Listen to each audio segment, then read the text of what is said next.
وحده لا شريك له وأشهد أن محمدا عبده ورسوله أما بعد أعوذ بالله من الشيطان الرجيم بسم الله الرحمن الرحيم والله جعل لكم من بيوتكم سكنا وقال النبي صلى الله تعالى عليه وسلم سلامة الرجل من الفتن أن يلزم بيتا أو كما قال عليه الصلاة والسلام وٹوٹی ہوئی جھونپڑی بے ضرر ہو جو ٹوٹی ہوئی جھونپڑی بے ضرر ہو بھلی اس محل سے جہاں کچھ خطر ہو. اللہ رب العالمین کا احسان عظیم اور کرم بے بہا ہے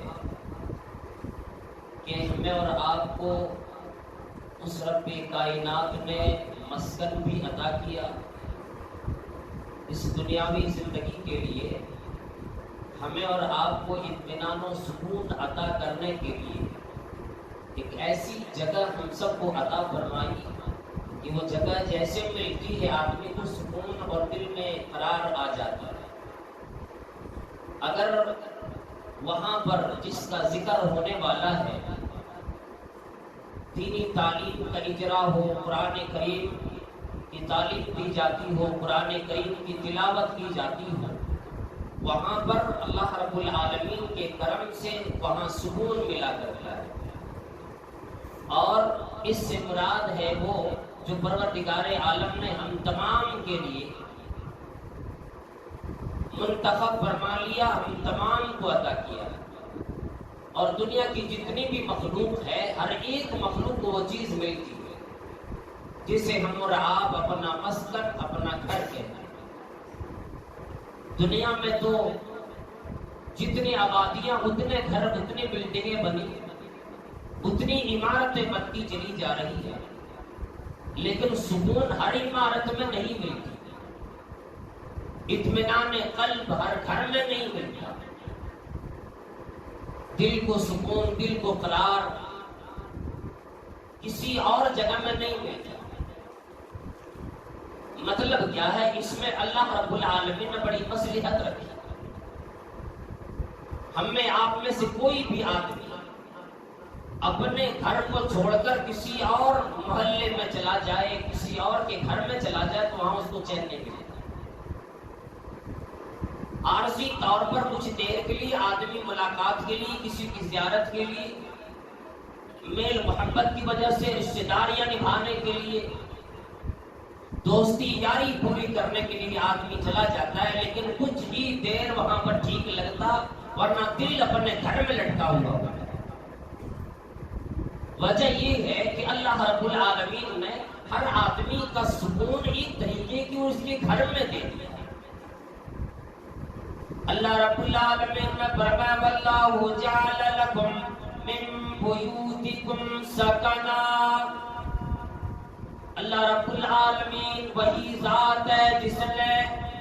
تمہارے گھروں کو تمہارے لیے سکون کا ذریعہ بنایا. اتنی پیاری بات بتائی، سکون کا ذریعہ بنایا. اور آدمی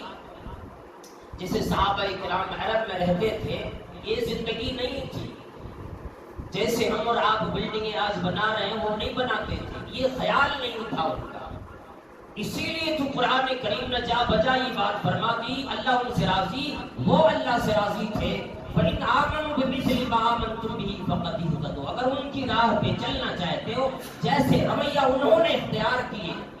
ویسے چل کے دیکھیں، انشاءاللہ یہ بھی بیان آئے گا. اللہ رب العالمین نے ہمارے گھر کو جیسے وہ ٹینٹ لگاتے تھے، خیمہ لگاتے تھے، اس گھر میں جتنا سکون مل جاتا ہے، اپنا اگر ہو وہ خیمہ تو دوسرے گھر میں سکون نہیں ملتا. وہاں آدمی کا دل لگتا ہی نہیں، نیند آتی نہیں۔ کوئی آدمی اپنی رشتے داریاں نبھانے کے لیے بیٹی کے گھر جائے، بیٹے کے گھر جائے، کسی اور کے گھر جائے، کسی اور محلے میں جائے کرے، کوئی آدمی اپنا سسرال بھی جاتا ہے لیکن چند دنوں کے علاوہ اس کا دل وہاں بھی نہیں لگتا۔ حالانکہ کھانے کی کوئی کمی نہیں، اطمینان کی کوئی کمی نہیں، انتظام و انسجام کی کوئی کمی نہیں، لوگوں کی محبت کی کوئی کمی نہیں، لیکن ایک چیز کی کمی ہوتی ہے، اپنے گھر کی دیوار نظر نہیں آتی۔ حضرت عقبہ بن عامر رضی اللہ تعالیٰ عنہ یہی نبی کریم صلی اللہ علیہ وسلم سے سوال فرمانے لگے، اور اللہ کے نبی صلی اللہ علیہ وسلم، اور یہ روایت جو میں بیان کر رہا ہوں مسند احمد کے اندر یہ روایت موجود ہے، اللہ والو حضرت عقبہ بن عامر رضی اللہ تعالیٰ عنہ دنیا میں مارا مارا پھرنے والے صحابہ کرام، دنیا میں عیش و آرام کو چھوڑ کر دین اعلاء کلمت اللہ کے لیے پھرنے والے صحابہ کرام ہر وقت اس فکر میں رہا کرتے تھے، اللہ کے نبی صلی اللہ علیہ وسلم دنیا میں سکون کیسے ملے گا، آخرت میں آپ کی مصاحبت کیسے ملے گی، اللہ رب العالمین کے سامنے ہمارے اعمال جب پیشی کا وقت آئے گا، اللہ رب العالمین ہم سے راضی کیسے ہوں گے۔ عقبہ بن عامر رضی اللہ تعالیٰ عنہ نے سوال فرما دی، اللہ کے نبی صلی اللہ علیہ وسلم من نجات، ہمیں اس چیز کو ذرا بتلا دیجیے، نجات کس چیز میں ملے گی، آدمی کی بھلائی کس چیز میں آئے گی، نجات کس چیز میں ملے گی، اور مردوں عورتوں تمام لوگوں کے لیے بہت بڑی نصیحت والی حدیث آ گئی۔ اللہ کے نبی صلی اللہ تعالی علیہ وسلم نے یہ نہیں فرمایا ایک اچھی بلڈنگ بنا لو، ایک اچھی عمارت تعمیر کر لو، ایک بڑے سے بڑے مکان بنا لو، کھانے پینے کا باکس عام جمع کر لو، روپے پیسے دولت جمع کر لو، بڑی بڑی رشتہ داریوں کو تلاش کیا کرو، بڑے بڑے کارخانے ڈالو، تمہیں سکون ملے گا، یہ تمام چیزیں نہ فرمائی، بلکہ کہنے لگے املک علیک لسانک، فرمایا کہ اپنی زبان پر اپنا کنٹرول رکھو۔ اللہ اکبر، کیا جوڑ ہے زبان کے اور سکون سے۔ آدمی اسی زبان کی وجہ سے اللہ رب العالمین کی نگاہ میں پیارا بن جاتا ہے، اسی زبان کی وجہ سے اللہ کے در سے ٹھکرا دیا جاتا ہے۔ اور ہم اور اپنی زبان میں کہتے ہیں کہ یہی زبان مٹھائی بھی کھلاتی ہے اور یہی زبان لاٹھی بھی کھلاتی ہے۔ کسی کو گالیاں دینے پہ آ جاؤ، لڑنے جھگڑنے پہ آ جاؤ، کون آدمی ہے جو آپ کے درست روئی پر رکھ لے، برداشت کر لے۔ اور عربی کا ایک مقولہ آتا ہے، جراحت السنان لها التیاب وما یلتم ما جرح به اللسان، اگر کسی نے آپ کو تلوار ماری، کسی نے آپ کو زخم دے دیے جسم میں، ڈاکٹروں سے علاج کرا لیں گے، زخم کچھ دنوں میں مرہم پٹی کرنے کے بعد بھر جائے گا، لیکن عربی کا کہتے ہیں زبان سے جو زخم لگ جاتا ہے مرتے دم تک ختم نہیں ہوتا۔ زبان سے جو دل کی بات نکل جاتی ہے اور کسی کو کے دل کو چھو جاتی ہے، کسی کے دل کو تکلیف دے لیتی ہے، اس کا مرہم کرنے والا پھر کوئی نہیں۔ یہ زبان ہے۔ قرآن کریم نے بیان فرمایا ما یلفظ من قول الا لدیہ رقیب عتید، اللہ رب العالمین نے اپنے فرشتوں کا ایسے مقرر فرمایا کہ کوئی بھی بات بندہ اپنی زبان سے بولتا ہے فوراً فرشتے اس نے اپنے نام اعمال میں نوٹ کر لیتا ہے، لکھ لیتا ہے۔ اللہ کے نبی صلی اللہ علیہ وسلم نے فرمایا املک علیک لسانک، اپنی زبان پر اپنا کنٹرول رکھو، اپنی زبان پہ اپنا قابو رکھو، اپنی زبان کو بے جا نہ چلنے دو، اپنی زبان کو چلاتے وقت ذرا یہ سوچو میری جو بات نکلے گی کسی کو تکلیف تو نہ لگے گی۔ اگر دین کی بات بتلانی ہو اس میں پھر نہیں سوچنا کس کو تیخی لگے کس کو کیا لگے، وہاں بھی کا وجادلہم باللتی ہی احسن، اچھے طریقے سے بتلا۔ اور دوسری بات فرمائی ولیسعک بیت، اے عقبہ بن عامر تیرا گھر تیرے لیے کشادہ معلوم ہو، یعنی تو اپنا زیادہ وقت اپنے گھر میں گزارا کرو، دنیا کا کام ختم، کاروبار کا وقت ختم، سیدھے گھر آؤ۔ بازاروں میں زیادہ دیر نہ ٹکے رہو، دوستوں یاروں میں دکانوں پر بیٹھ کر اپنا وقت ضائع برباد نہ کرو۔ وَلْيَسَعْكَ بَيْتُكَ کشادہ ہو تو اپنے گھر میں آؤ، کام ختم کرو اور اپنے گھر میں آؤ، بیوی بچوں کے ساتھ اپنا وقت گزارو۔ صحیح الجامع صغیر کے اندر اللہ کے نبی صلی اللہ علیہ وسلم نے فرمایا سلامت الرجل من الفتنة ان يلزم بیتہ، آدمی ہر چیز سے محفوظ ہو جاتا ہے، ہر فتنے سے محفوظ ہو جاتا ہے جب وہ آدمی اپنے گھر کو لازم پکڑ لے، اپنے کام سے کام رکھے، پھر اپنے گھر چلے آئے۔ آج یوں دیکھ لیتے ہیں دنیا کے اندر کتنے مشکلات روز بروز سامنے آ رہے ہیں، اور یہ حدیث اس وقت لوگوں کو زیادہ سمجھ میں آئی جبکہ لاک ڈاؤن کا وقت تھا، جب لوگ پردیس میں پھنسے، سفر میں پھنس گئے، کتنے لوگوں نے اس کی وجہ سے پھانسیاں لگا ڈالی، کتنے لوگوں نے خودکشی کر لی، گھر کے لیے تڑپ تڑپ کے باہر میں مرے، کتنے لوگوں کو گھر نصیب ہوا، کتنے لوگ نہیں آ سکے۔ اسی لیے اللہ کے نبی صلی اللہ علیہ وسلم نے فرمایا ہر مشکلات سے حفاظت کا ایک ذریعہ تیرا گھر تیرے لیے کشادہ لگے، اور اللہ کے نبی صلی اللہ تعالی علیہ وسلم نے فرمایا لوگوں احب البلاد الی اللہ مساجدها، اللہ رب العالمین کی زمین میں، پوری دنیا کی تمام شہروں میں سب سے پیاری زمین مسجد کی زمین ہوتی، ایک ایک لمحہ گزرے گا یہاں کی ایک ایک چیز ہماری اور آپ کی تعلق سے گواہی دے گی، فرشتوں کی مغفرت آئے گی، فرشتوں کی دعا لگے گی، ہم رات مسجد میں بیٹھ کے دعا کریں گے، فرشتے ہماری دعا میں آمین کہنے والے ہوں گے۔ وَأَبْغَضُ الْبِلَادِ إِلَى اللَّهِ أَسْوَاقُهَا، اور فرمایا لوگوں سب سے خراب اگر کوئی زمین ہے وہ بازار کی زمین ہے، جس میں کی بازار میں طرح طرح کے لوگ آیا کرتے ہیں، طرح طرح کی فتنے گھما پھرا کرتے ہیں، اور لوگوں اپنے کام ختم کرو، اگر تجھ سے ہو سکے سب سے بعد میں بازار میں جانے والا بنو، سب سے پہلے بھاگ کی بازار سے اپنے گھر آؤ، یہ سکون کا ذریعہ بنا دیا۔ اور پھر کیا فرمایا وَلِيَبْكَ خَطِيئَتِكَ، اور چاہیے کہ تو اپنے گناہوں کو کبھی تنہائی میں یاد کر کے رویا کرو۔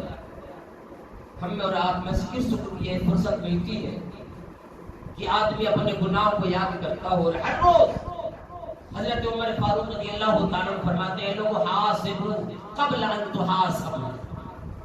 یہ جگہ فرمایا حاسبوا انفسکم قبل ان تحاسبوا یوم القیامہ، اے لوگوں تم اپنا محاسبہ روزانہ کیا کرو، اپنے نفس سے پوچھو آج جب صبح طلوع ہوئی، جب سورج نکلا، صبح سے لے کر شام تک میں نے کتنے بھلائی کی۔ ایک دن نبی اللہ کے نبی صلی اللہ علیہ وسلم نے صحابہ کرام کو محاسبہ کرانے لگے، اور صحابہ کرام مجھے بتلاؤ آج کس نے کسی کی تیمارداری کی؟ حضرت ابو بکر صدیق رضی اللہ تعالیٰ عنہ نے کہنے لگی انا یا رسول اللہ، فرمایا کس نے، کون آدمی ہے وہ جس نے آج کسی بیمار کو دیکھنے کے لیے گیا، اس کو دعا دے کے آیا ہو، صبر کی تلقین کر کے آیا ہو؟ ابو بکر رضی اللہ تعالیٰ عنہ پہ آپ صلی اللہ علیہ وسلم فرمایا کہ کون آدمی ہے جس نے آج کسی بیوہ کی مدد کی ہو؟ ہر بار ابو بکر صدیق رضی اللہ تعالیٰ عنہ اٹھتے رہے۔ یہ محاسبہ ہمارا اور آپ کا ہے، ہم اور آپ اپنے دل سے پوچھیں کہ آج ہم نے دل میں کون سے بھلائی کے کام کیے، یا کون ایسا کام ہم نے کر دیا جس کا مواخذہ پروردگار عالم کے سامنے ہو سکتا ہے اور ہم پھنس جائیں گے اس میں۔ وَلِيَبْكِ خَطِيئَتِكَ، چاہیے کہ تم میں سے ہر آدمی جو نئے کام کیا اللہ رب العالمین سے دعا کرے لگی یہ کام ہمیں اور زیادہ کرنے کی توفیق عطا کر، جو گناہ ہو گیا ہو اس گناہ پہ رویا کرے اور یہ کہے الہی میرے گناہ کو مجھ سے دور کر دے، کل کا جب وقت آئے، کل جب میری حیات باقی ہو الہی یہ گناہ پھر کل نہ ہونے پائے، یہ گناہ ہم سے کل پھر نہیں ہونے پائے، تو ہم اور آپ اسی وقت بچ سکتے ہیں، ہم اور آپ اپنا محاسبہ کر سکتے ہیں. ایک چھوٹی سی حدیث کو لے کر کے آپ دیکھیں گے، ہم اور آپ اگر اس کا اندازہ لگائیں گے تو ہم اور آپ جو بھی بات بولیں گے سوچ کر اور اپنے گھر میں زیادہ وقت لگانا. اور اسی طرح سے نبی علیہ السلام نے بس ایک چھوٹی سی حدیث میں ختم کر رہا ہوں. اللہ کے نبی صلی اللہ علیہ وسلم نے خاص طور سے مردوں کو تو باہر جانا ہی پڑے گا اس کی دنیا داری کے لیے، کام کاج کے لیے. یہ بھی صدقہ میں لکھا جاتا ہے کہ آدمی اپنے بال بچوں کو حلال کمائی کھلائے اور اس کے لیے تگ و دو کرنے والا ہو. اس حدیث کے اندر یہ ممنوع نہیں ہے کہ باہر مت جاؤ، اب گھر ہی میں بیٹھ جاؤ، چلو بیان ہو گیا اب تو سن لیے، گھر کو لازم پکڑو، کسی کو نہیں جانا، یہاں پہ روزی آئے گی چل کے نہیں. اللہ رب العالمین نے فرمایا فَإِذَا قُضِيَتِ الصَّلَاةُ فَانتَشِرُوا فِي الْأَرْضِ، جب اللہ رب العالمین کی نماز پڑھ چکو، نماز ختم ہو جائے، دعائیں کر مانگ لے لو، اس کے بعد پھر زمین میں پھیل جاؤ، اللہ کی دی ہوئی روزیوں کو تلاشیں. یہ خصوصاً مردوں کے لیے کہا گیا ہے، لیکن اللہ کے نبی صلی اللہ علیہ وسلم نے فرمایا مردوں کے مقابلے میں عورتوں کو زیادہ حساسی اس معاملے میں ہونا چاہیے، اس لیے کہ المرأۃ عورۃ، اس لیے کہ عورت سراپا پردہ ہوتی ہے. عورت دمانہ ہوتا پردہ. المرأة یہ نساء مسلمین. اور اللہ کے نبی صلی اللہ علیہ وسلم فرماتے ہیں جس بندی کو، جس عورت کو، جس بیوی کو جتنا نیک شوہر ملا اس کے اوپر ذمہ داری بھی اسی طرح بنتی ہے. کوئی اگر حافظ کی بیوی ہے اس کی ذمہ داری اور بنتی، کوئی عالم کی بیوی ہے ذمہ داری اور بن جاتی، کوئی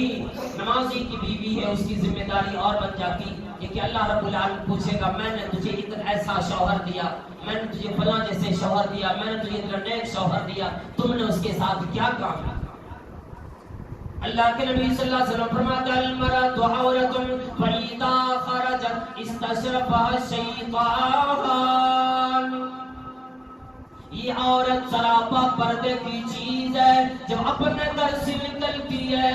اس کا قدم جیسی ہی باہر نکلتا ہے نہ جانے کتنے شیطانوں کی کان کھڑک جاتے ہیں. جو اپنے گھر سے، اپنے دہلیز سے ایک ہی قدم باہر نکالتی ہے استشرفها الشیطان، فرمایا شیطان اس کا پیچھا کرنے لگتا ہے، اس کے پیچھے لگ جاتا ہے. وَأَقْرَبُ مَا تَكُونُ مِنْ رَحْمَةِ رَبِّهَا وَهِيَ فِي قَعْرِ بَيْتِهَا. اور فرمایا ایک مائی اگر اللہ رب العالمین کی رحمت کے قریب رہنا چاہتی ہو، اللہ کی قریبی بننا چاہتی ہو، اس مائی سے کہو اپنے گھر کی کوٹری کو لازم پکڑے. وَأَقْرَبُ مَا تَكُونُ مِنْ رَحْمَةِ رَبِّهَا وَهِيَ فِي قَعْرِ بَيْتِهَا. وہ کہا گیا اندھیری کوٹری بالکل اس کمرے میں جہاں میں کسی مرد کا آنا جانا نہ ہو، اس میں کمائی بیٹھ کر اللہ کی عبادت کرتی ہے تو سب سے زیادہ رحمت کے قریب ہوتی ہے، شیطانوں سے محفوظ رہتی ہے.